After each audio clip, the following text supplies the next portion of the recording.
Hello everyone, मैं हूं जयेश्राजगोर और स्वागत है आप सभी का इस नए इंटरेस्टिंग यूट्यूब वीडियो में। दोस्तों, हम पढ़ रहे हैं business economics 1 first year degree college के स्टूडेंट्स के लिए। ये video BCom BAF BMS BFM BBI के सभी स्टूडेंट्स के लिए बहुत उपयोगी है। दोस्तों, बिजनेस इकोनॉमिक्स सब्जेक्ट जिन भी फर्स्ट ईयर के स्टूडेंट्स को है उन सभी के लिए ये वीडियो काम का है। ये है लेक्चर नंबर 2। दोस्तों, पहले लेक्चर के अंदर हमने डिस्कस किया था about the scope of business economics और हमने जाना था कि इस प्रकार से बिजनेस इकोनॉमिक्स जो है वो बहुत ज्यादा इंपॉर्टेंट हो जाता है एक बिजनेस एंटरप्राइज के लिए। दोस्तों, इकोनॉमिक्स की सभी थियरीज और इकोनॉमिक्स के सभी कॉन्सेप्ट्स को डिटेल में बिजनेस एंटरप्राइज पर अप्लाई करना ही होता है बिजनेस इकोनॉमिक्स। बिजनेसमैन को कई निर्णय लेने पड़ते हैं, कई डिसीजंस लेने पड़ते हैं। ऐसे में इकोनॉमिक थियरीज, इकोनॉमिक लॉज उसकी काफी सहायता करते हैं, काफी मदद करते हैं। दोस्तों, आज के इस वीडियो में हम ऐसा ही एक कॉन्सेप्ट सीखने वाले हैं। वीडियो काफी छोटा सा है, इसीलिए इसे स्किप मत कीजिएगा और पूरा वीडियो देख लीजिएगा। जी हां, आज हम सीखने जा रहे हैं the concept of opportunity cost. तो दोस्तों, अगर आप इस चैनल पर नए हैं तो जरूर से सब्सक्राइब कीजिए, बेल आइकन दबाइए, क्योंकि यहां आपको लगातार ऐसे इंफॉर्मेटिव वीडियोस मिलते रहेंगे।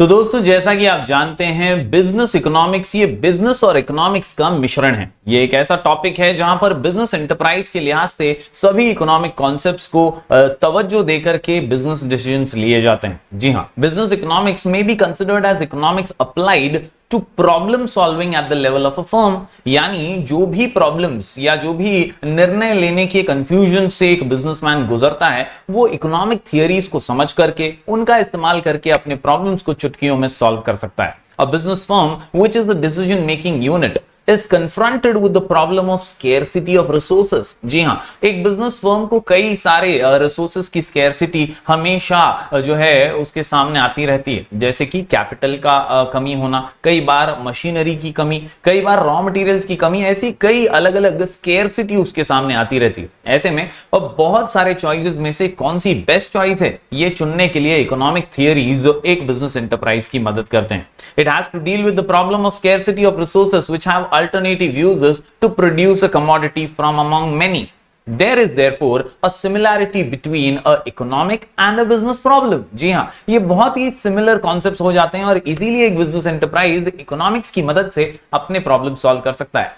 Both deal with scarcity and alternative uses of scarce resources to produce goods and services on the basis of priority to maximize satisfaction। यहां पर इकोनॉमिक्स में हम satisfaction मैक्सिमाइज करने के लिए बेस्ट चॉइस बनाने की कोशिश करते हैं और बिजनेस के अंदर हम प्रॉफिट को मैक्सिमाइज करने के लिए बेस्ट चॉइस बनाने की कोशिश करते हैं। Thus, economics as well as business economics involve tackling the problem of choice and valuation। दोस्तों, यहां पर दी हुई हैं कुछ इकोनॉमिक कॉन्सेप्ट्स और कैसे बिजनेस डिसीजंस के अंदर भी यही कॉन्सेप्ट्स बहुत उपयोगी साबित होते हैं, कहां-कहां इंपॉर्टेंट साबित होते हैं वो बताया गया है। सबसे पहले अगर हम बात करें डिमांड एनालिसिस की, तो ये एक बहुत ही बड़ा और फेमस और पॉपुलर इकोनॉमिक कॉन्सेप्ट है। हमने 12th स्टैंडर्ड के अंदर भी डिमांड एनालिसिस पढ़ा था। और दोस्तों, ये जो है बिजनेस डिसीजंस में प्रोडक्ट कौन सा, लोगों की डिमांड कौन से प्रोडक्ट के लिए ज्यादा है, कौन सा प्रोडक्ट प्रोड्यूस करना चाहिए, उसकी प्राइसिंग क्या होनी चाहिए मार्केट के डिमांड के हिसाब से,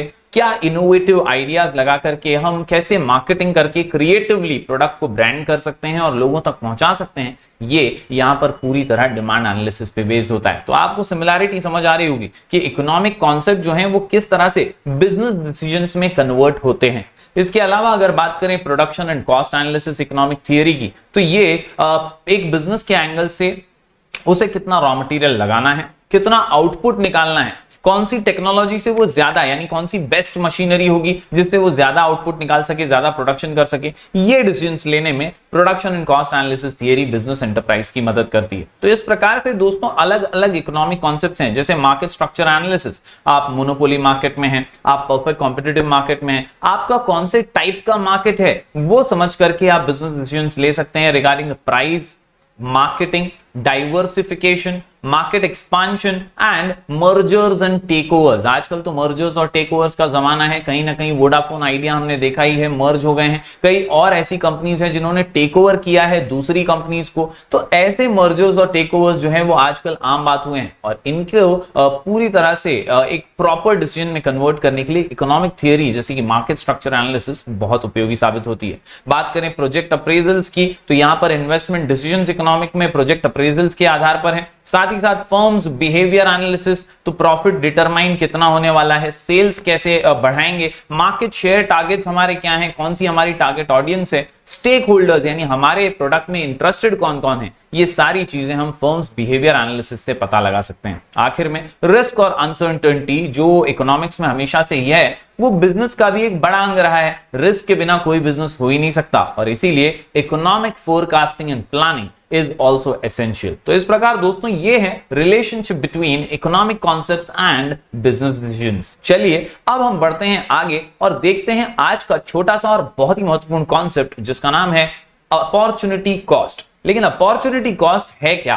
तो याद रखिए ये एक बेसिक बिजनेस इकोनॉमिक एनालिसिस का कॉन्सेप्ट है। कुल मिलाकर के 3 इंपॉर्टेंट यहां पर बेसिक इकोनॉमिक कॉन्सेप्ट हैं, जिनमें से सबसे पहला है opportunity cost. Business economic analysis are made with the help of some fundamental concepts and techniques. These are used to understand the functioning of a firm. एक बिजनेस कैसे चलेगा, क्या आधार होगा, क्या बिजनेस करेगा, क्या प्रोडक्ट बेचेगा, क्या चुनना चाहिए, क्या छोड़ना चाहिए, किस अपॉर्चुनिटी को ग्रैब करना चाहिए, ये सारी चीजें इन बेसिक इकोनॉमिक कॉन्सेप्ट्स में बताई गई हैं। Yes, and help them in their decision making process. Some of these are discussed here.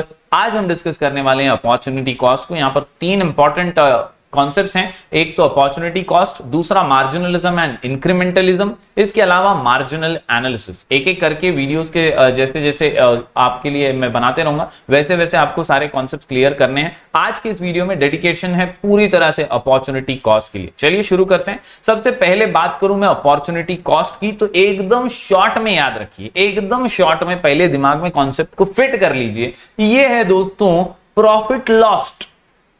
Profit lost when one alternative is selected over another. Profit lost क्या बोलेंगे? Profit lost क्या बोलेंगे? Profit lost when one alternative is selected over another. म्हणजे वाघाचे पंजे। याद रखिए दोस्तों, आपके पास चॉइसेस हमेशा बहुत सारी होती हैं। इन बहुत सारे चॉइसेस में से आप चुनेंगे तो कोई एक जो आपके लिए बेस्ट होगा। जब आप किसी बेस्ट को चुनते हैं तो याद रखिए कुछ पाने के लिए कुछ खोना पड़ता है। आहा, कुछ पाने के लिए कुछ खोना पड़ता है। आहा, कुछ पाने के लिए कुछ खोना पड़ता है। इसी का नाम अपॉर्चुनिटी कॉस्ट है, क्योंकि जब हम किसी चीज को पाते हैं तो जरूर कुछ ना कुछ खोते भी हैं। और आपने अगर कुछ खोया है तो जरूर इस वीडियो को लाइक कीजिएगा और कमेंट में बताइएगा क्या खोया है। तो यहां पर हमने कुछ पाया है तो डेफिनेटली कुछ ना कुछ खोया है दोस्तों, और वो जो खोया है ना हमने, वही हमारा अपॉर्चुनिटी कॉस्ट है। Yes my dear students, examples बहुत सारे हैं। जी हाँ, एग्जांपल बहुत सारे हैं। मैं सिंपल सा एग्जांपल आपको देता हूं।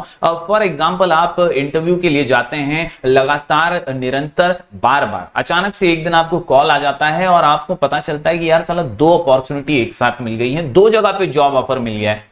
पहले तो साला ढूंढ ढूंढ के एक भी नहीं मिल रहा था, अब 2 मिल गए। अब ऐसे में एक जगह पे आपको 30,000 सैलरी मिल रही है, दूसरी जगह पे आपको 40,000 सैलरी मिल रही है। आपके ऊपर है कि आप क्या चुनेंगे। आप सोचते हैं, आप विचार करते हैं कि यार 30,000 वाला जो है नजदीक है, 5 किलोमीटर दूर है, मैं फट से चला जाऊंगा, रेगुलर रूटीन मस्त टाइम टेबल बना लूंगा, 30,000 कमा लूंगा। दूसरी जगह आप देखते हैं यार सैलरी तो ज्यादा मिल रही है, 40,000 मिल रही है, लेकिन लफड़ा ये है कि यार ये बहुत दूर है, 20 किलोमीटर ट्रैवल करके जाना पड़ेगा, ट्रेन के धक्के खाने पड़ेंगे, थोड़ी मगजमारी हो सकती है। तो यार एक काम करता हूं, मैं छोड़ देता हूं, मैं 30,000 वाले को ओके कर देता हूं, done done done done full final कर डालता हूं। तो दोस्तों आपने कुछ पाया तो है, लेकिन साथ में आपने कुछ खोया भी है। आपने जो है दोस्तों यहां पर 30,000 वाला आउटपुट जो है वो तो गेन कर लिया, लेकिन आपका अपॉर्चुनिटी कॉस्ट जो था वहां पर आपका 10,000 का नुकसान भी हो गया है, और इसीलिए ये जो 10,000 होगा ये आपका अपॉर्चुनिटी कॉस्ट होगा। चलिए अब इसे डिटेल में समझते हैं, ओवरव्यू ले लेते हैं। Because of scarcity whenever you make a choice you must pass up another opportunity। यानी रिसोर्सेज की कमी है, आज उतने जॉब्स तो अवेलेबल है नहीं, तो रिसोर्सेज बहुत कम है, और ऐसे में स्केर्सिटी की वजह से, एस फॉर स्केर्सिटी सबसे इंपॉर्टेंट चीज आपको यहां पे याद रखनी है, ये स्केर्सिटी की वजह से ही तो होता है। अगर ढेर सारी अपॉर्चुनिटीज होंगी तो हम तो यार मस्त से ग्रैब करेंगे अपॉर्चुनिटीज को, लेकिन स्केर्सिटी है और इसीलिए जब एक को चुनते हैं तो दूसरी चली जाती है। दूसरे पॉइंट पे, the opportunity cost of the chosen item और activity is the value of the best alternative you must pass up. यानी दोस्तों जो आपने चुना है वो आपने किसी दूसरे को छोड़कर चुना है, तो आपका एक और बेस्ट अल्टरनेटिव था वो चला गया है आपके बेस्ट अल्टरनेटिव चूज करने की प्रक्रिया में।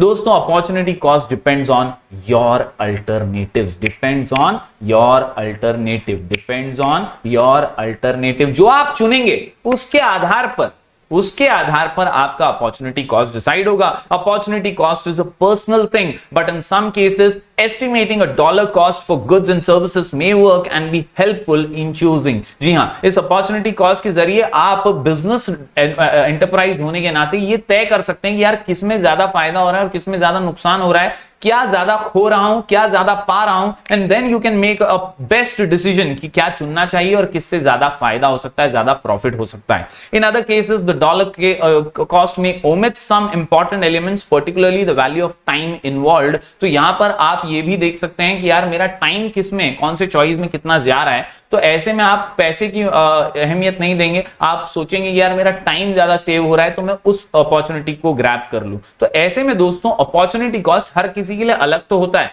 लेकिन ये वही है कि बॉस कुछ पाने के लिए कुछ खोना तो पड़ता है। Profit lost when one alternative is selected over another. तो ये है दोस्तों आज का कॉन्सेप्ट अपॉर्चुनिटी कॉस्ट। ऐसे ही छोटे बड़े कॉन्सेप्ट्स को क्लियर करते हुए हम एक एक वीडियो आपके लिए लेकर आते रहेंगे। बिजनेस इकोनॉमिक्स बड़े ही आराम से पढ़ेंगे और नोट्स जरूर बनाते रहिए। टेलीग्राम चैनल से जुड़ जाइए दोस्तों, क्योंकि वहां पर हम नोट्स लगातार डालते रहेंगे। ये वीडियो जैसा एक छोटे से कॉस्ट कॉन्सेप्ट से रिलेटेड था, वैसे ही अगले 2-3 वीडियोस में डालूंगा, जिससे आपके बेसिक्स पहले क्लियर हो जाए और फिर हम लोग डिटेल वीडियोस जो हैं लेकर आएंगे। तो दोस्तों वीडियो को अपना प्यार दीजिए, और यहां तक देखा है तो जरूर लाइक कीजिए, और चैनल पर नए हैं तो जरूर सब्सक्राइब कर लीजिए, ज्यादा से ज्यादा शेयर कीजिए अपने दोस्तों तक, और चैनल पर अपना प्यार बरकरार रखिए। हम मिलेंगे फिर एक बार कुछ और नए वीडियोस के साथ, तब तक के लिए do like, share and subscribe.